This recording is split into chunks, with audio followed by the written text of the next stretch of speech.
grateful to Sean, to Hillary, to John Leahy, to this committee who has once again allowed Irish America to go up Fifth Avenue with pride.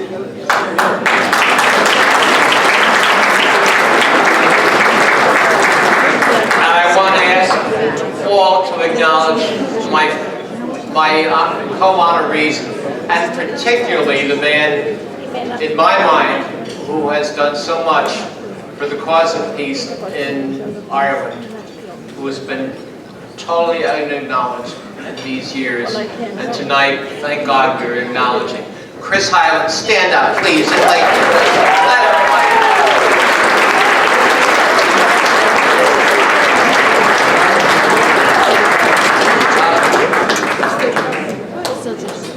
I have already exceeded my 2 minutes, but you haven't, and Barbara Jones has just told me I'm going off, but thank you all for this award. It is undeserved, and it is deserved by the many, many people who are here tonight. Gurmi and Maya.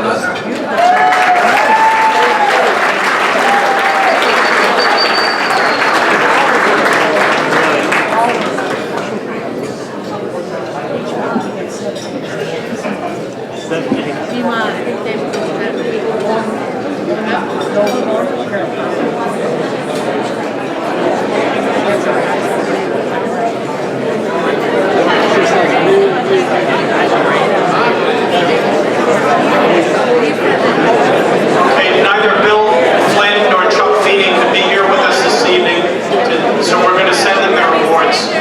Christopher Hyland, if you could please join me on the stage.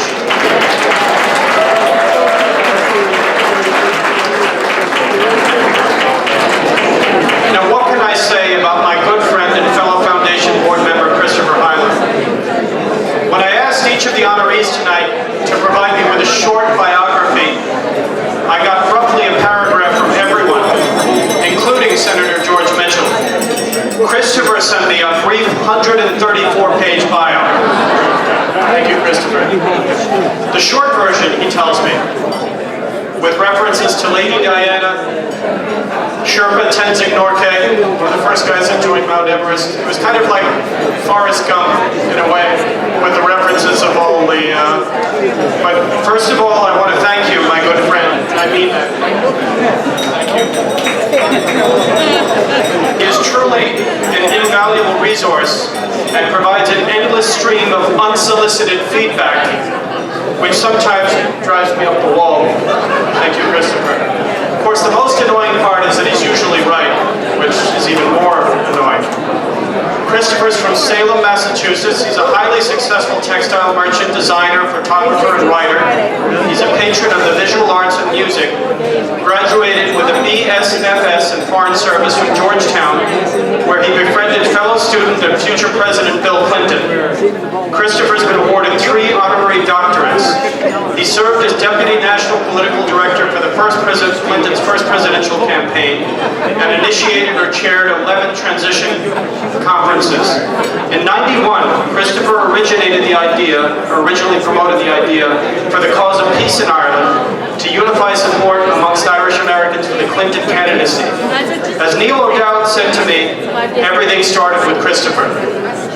Having garnered substantial Irish American support, Christopher then reached out to Irish Voice editor Neil O'Dowd, who agreed to help. At O'Dowd's suggestion, Christopher called Congressman Bruce Morrison. Together, the three founded the first Irish Americans for Bill Clinton Committee. So for those of us who are Irish American and you no longer realize why everybody votes for the Clintons, that's where it all started. Well, yes, not everybody, but most. So having garnered substantial support, Christopher then continued to do his great work in promoting the cause in Ireland, even though he faced resistance from many quarters on the subject of peace. He then organized the first Clinton meeting dedicated to the cause of peace in Ireland. The rest, as they say, is history. Christopher lives in Chelsea, New York. He's a Knight of Malta, Knight of Columbus, Honorary Consul General of the Republic of Malta. Sometime you'll have to tell me how that happened.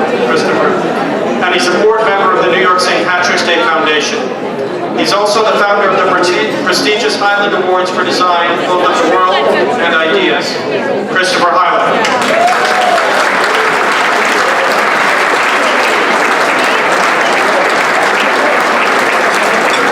Good evening, ladies and gentlemen. Please indulge me just a few minutes. I know your steak is on the table. Don't hesitate to continue. But if I could have your attention, this might be my only moment in 40 years to say 4 minutes of words. Sean, thank you very much. Hillary Byrne, Sean Lane deserve enormous thanks for this historic evening. John Leahy, the board, Cardinal Dolan, Mayor de Blasio, Councilman Drum, Frank McGrail, Frank Comerford, Brendan Fay, fostered equilibrium, doing the right thing for this year's splendid St. Patrick's Parade. Governor Patterson, thank you for your invaluable support. Without you, we would not have the parade we're having this year. And thanks to my glorious mom and dad for showing the way to a broad, wide, inclusive, and dynamic world. Thanks to Constantino for enduring me for 38 years. Honored guests, I want you to know that Constantino and I narrowly missed being blown up at the 1983 Harrods bombing. Just missing it as we approached the store. The troubles were very real for us. Bill Clinton afforded me the opportunity and authority to galvanize Americans around his candidacy. I encouraged the Irish American community to champion from all directions issues fundamental to change in Northern Ireland. My vision ultimately was Irish peace.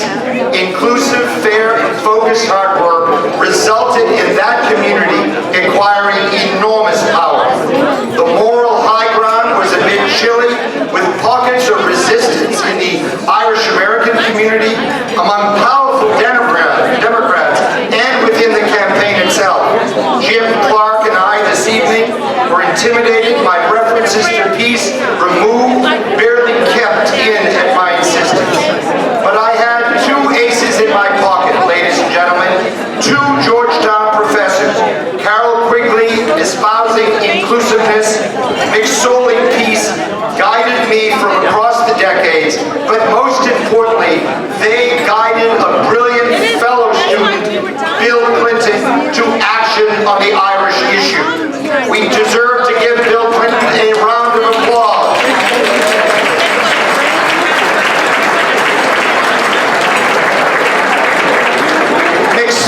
Professor McSorley exhorted us. When in a position to do so, he said, Christopher, champion peace.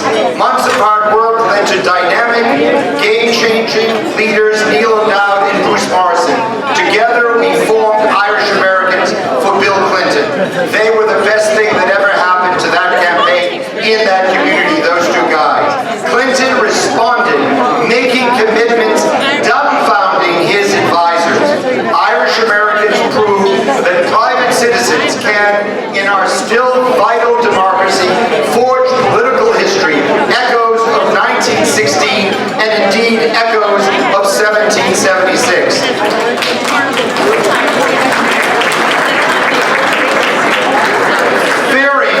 Fearing that Irish issues would be abandoned once in power, warned Christopher, making it very clear to me that he was disinterested in the issue.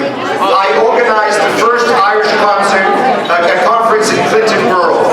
Lodged in my memory at the conference is Paul O'Dwyer saying, St. Patrick celebrated with a saxophone is not enough. The conference served as platform, bridge, and hook. When the White House told Brian O'Dwyer, as he mentioned earlier, that Adams would not get a visa, he replied, Christopher Highland promised he would. President Clinton defied his own establishment, bringing to bear upon the Irish question the full weight of American prestige and power. Senator Mitchell, the personification of that quiet, cool, calm, excellent diplomacy. Hear, hear for Senator Mitchell.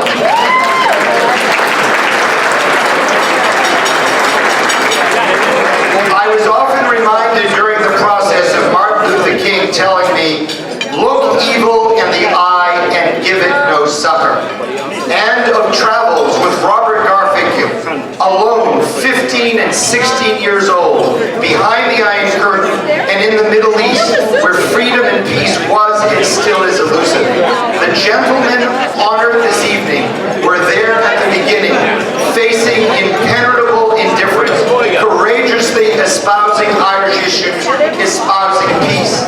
I am proud of the American Republic, champion of freedom and equality for all, proud of my Irish heritage. I remember my schoolboy visit to the GPO, recalling Pearse's immortal words, "Justice can never be done to their heroism, to their discipline, to their gay and unconquerable spirit in the midst of peril and death.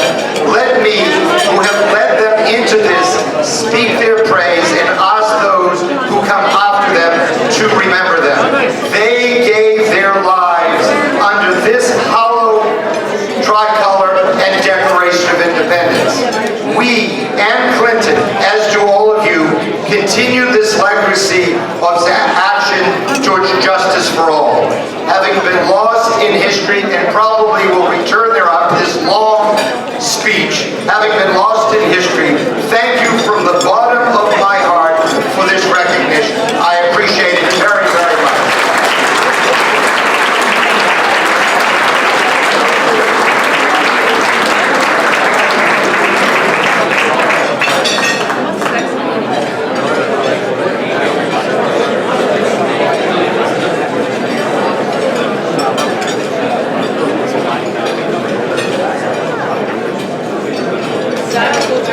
Now, ladies and gentlemen, pray silence for a moment. Before I introduce Senator Mitchell,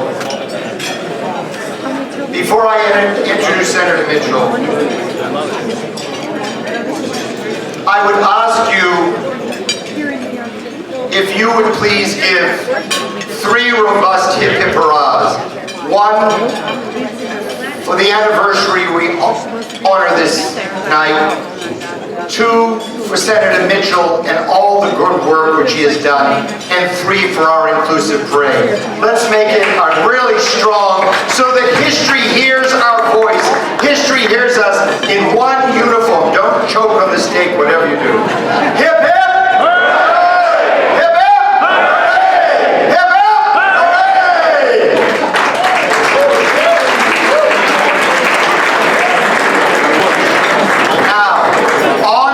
True star of this evening.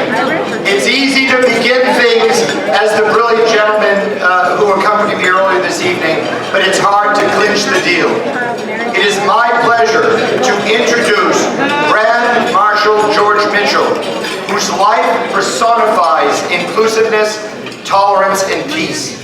When, with the approval of John Leahy, I made the first call to George, asking him if he would serve as Grand Marshal, inclusiveness and the abrogation of prejudice were his immediate concerns. Immediate.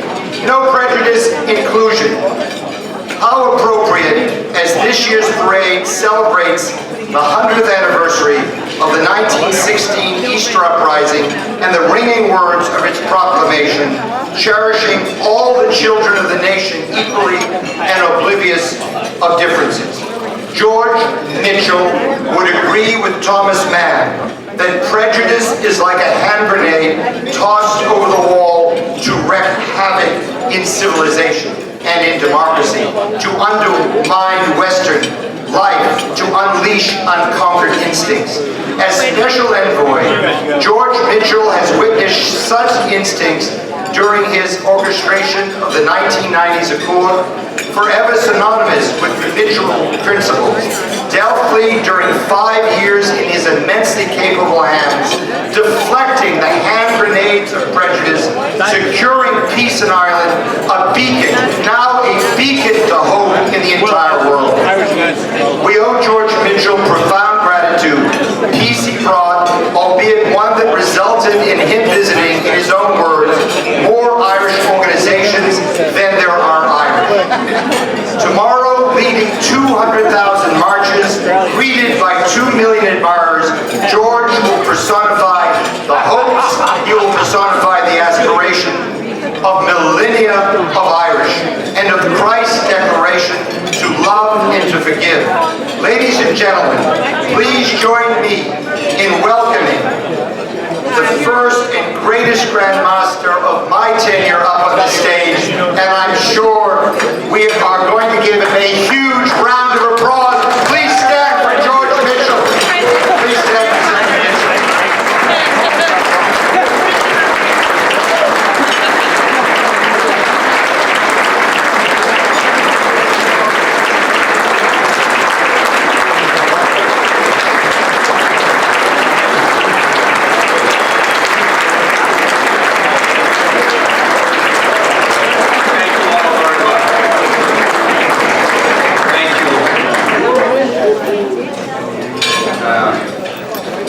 I speak often, so I'm introduced often.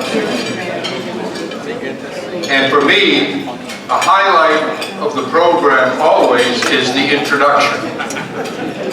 And I want to say that I've been introduced thousands of times, never with more energy, vigor, and pride than my good friend Chris Hyland.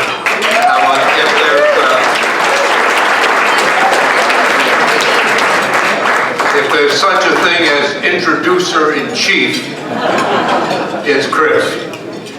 I want to acknowledge Governor Patterson, Congressman Morrison, Consul General Barbara Jones, as has accurately been said, one of the best and most effective representatives of the Irish government that's ever been present in this country. Councilman Drum, and these men who have done so much to make this parade a great success. John Leahy, Frank Comerford, a previous Grand Marshal, Hillary Byrne, Sean Lane, and Chris Hyland, and many others.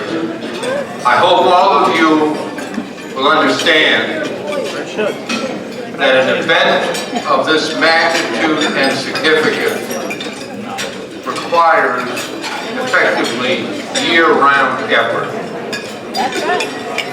Most of us come here the night before and attend the parade and don't give much thought to how it comes together in the spectacular manner that it does, making it a great source of pride for Irish people the world over, and especially Irish Americans. But like everything else in life that is successful, it takes hard work. And these men have done that hard work, and I hope all of you will join me not just in applauding them here this evening, but in expressing your support directly for the foundation that organizes and finances this parade. Thank you very much, all of you.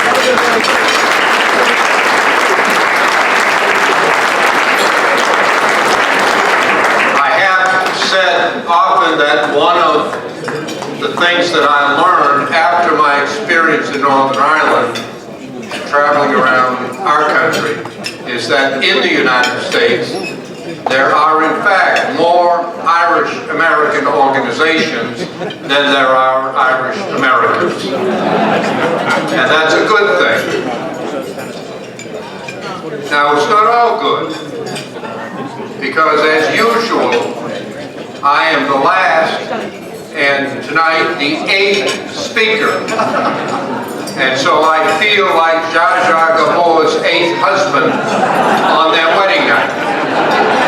I know what to do, but I'll be damned if I know how to make it interesting.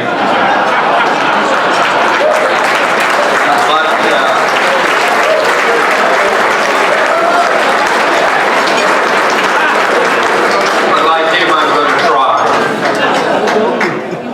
I want to make just 3 points this evening, because when I was asked to speak here tonight, I inquired of Hillary about the dress code, because having been to many Irish events, I assumed that we'd go directly from this dinner to the parade.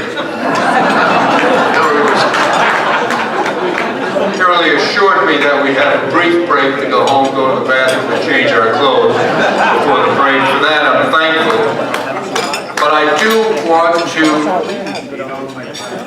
endorse Hillary's comment regarding Northern Ireland.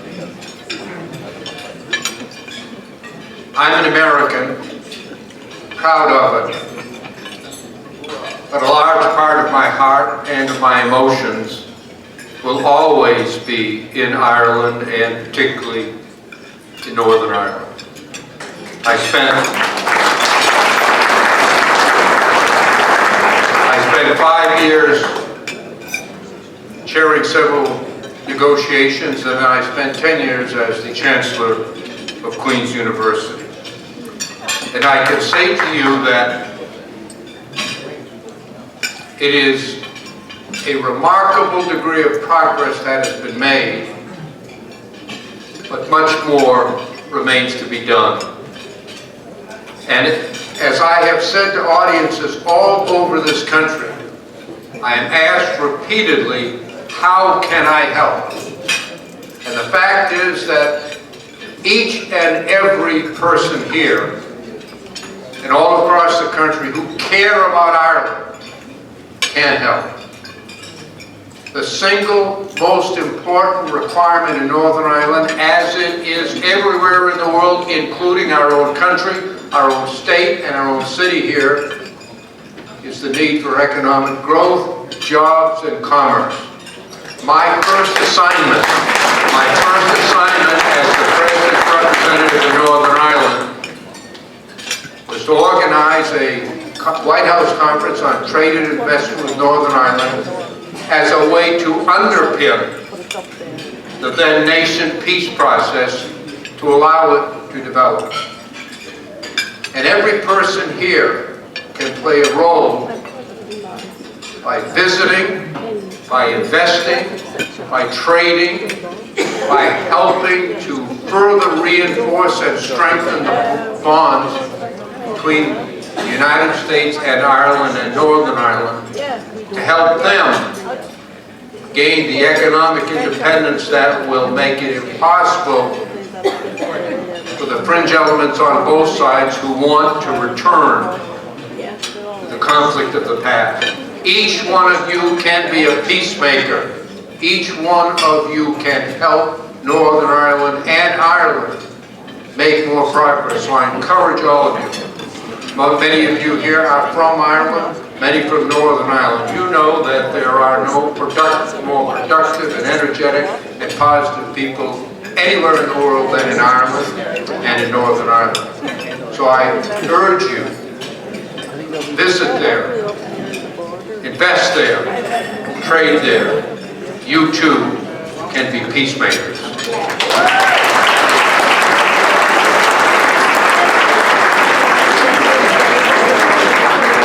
As Sean so accurately said at the outset, this evening and in the parade tomorrow, we celebrate Irish heritage and Irish American culture. And I'd like to say just a few words about that in terms of my own personal experience in life. My father's parents were born in Ireland, and in the 1890s they joined the mass migration, which ultimately numbered in the millions, who left Ireland for the New World in search of freedom, in search of opportunity, and many in search of food and nutrition, their very survival. My father's parents landed in Boston. Like many who came, they had a very, very hard life. And my father never knew his parents. He was raised in a Catholic orphanage in the city of Boston, and after several years there, he was adopted by an elderly couple who lived in a small town in rural Maine. They were not Irish, and so my father grew up knowing little or nothing about his heritage. My parents lived a very hard life. He had no education. My father worked his entire life as a laborer, mostly as a janitor at a local school.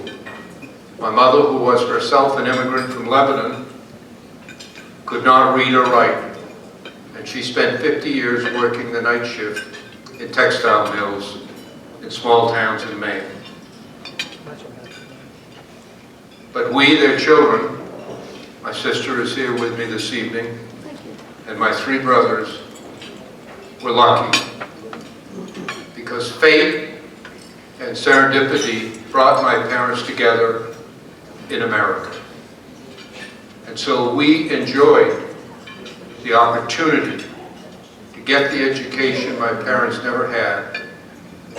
And I, the son of an illiterate immigrant mother and a father with little education, was able to become the majority leader of the United States Senate.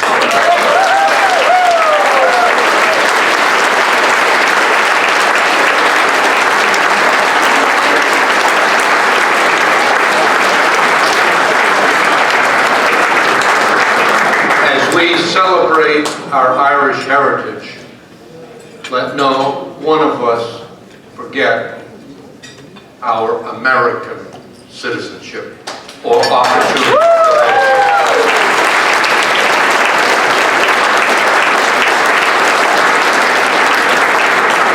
To live here where everybody has a chance, where anyone can go as high and as far as talent, willingness to work, willing to risk will carry them. Ours, like all human institutions, is an imperfect society, but the United States remains the most open, the most just, the most free country in all of human history. And we are proud. We are proud to be Americans.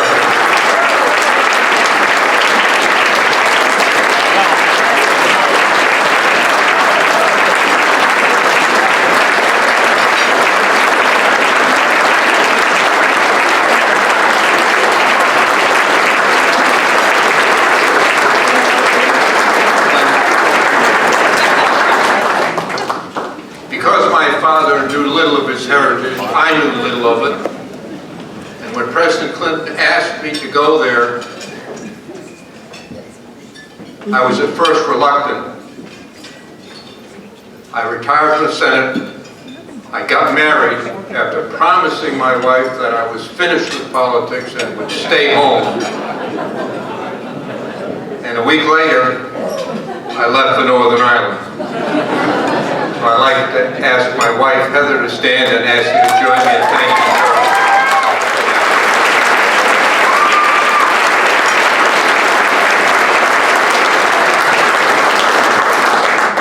But in spending time there over a 15-year period, was able to fill a void in my heart that I didn't even know existed. To be able to walk the streets where I imagined my grandparents and my ancestors walked, to hear the language spoken that I imagined they spoke, to meet people who I imagined might have known them, was for me one of the greatest rewards in my life.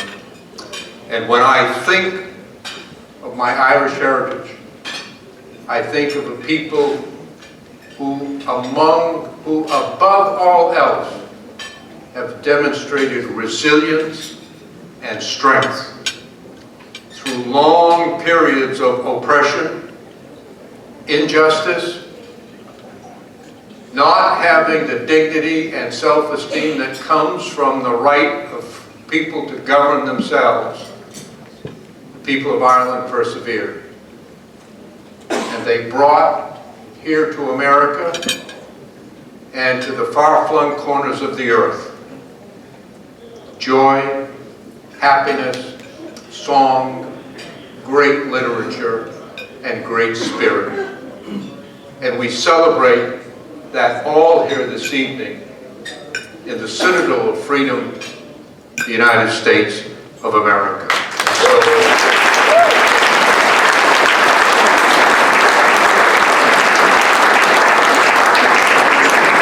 For me, it is a great honor to be asked to serve as the marshal in this great institution which the St. Patrick's Day Parade is. I want to close with one other personal note. My father's parents had a very difficult life and they did not succeed. My parents lived their entire lives on the edge of insecurity and economic failure. They had a very hard life. Although they died penniless, they felt wealthy in their own right because they had established in their children their values: faith, family, country. And each of their children was able to get a college education and to live lives that would have been unimaginable to my parents. And now, all across this country, and I've traveled to every one of the 50 states, there are prominent, successful, brilliant Irish-American men and women. But we ought not ever to forget what it was like when my grandparents came here and when many of your grandparents came here. The state of Maine, my home state, established a militia for the specific purpose of policing the border between Maine and Canada to keep Irish immigrants out.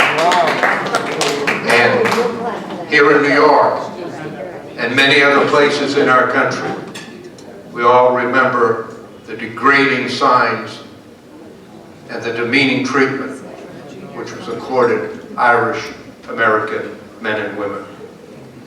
And now, as we here, all of us, live lives of comfort, privilege, protected against the harsh winds of life by the education, the resources, the web of friendships we've developed over a lifetime, let's remember that we're all part of the human family. My father said very little about his previous life. He hardly spoke of it. He spoke very little in any event. He was a very quiet man. So when he sat me down, talked to me when I left home for college, he said something I've never forgotten. I was 16 years old. We sat at the kitchen table. My mother was baking bread. And my father said to me, just as I was getting ready to leave for college, he said, "You're a smart young boy, and I know you're going to do very well. But I want you now to look at your mother, look at me, we're your parents.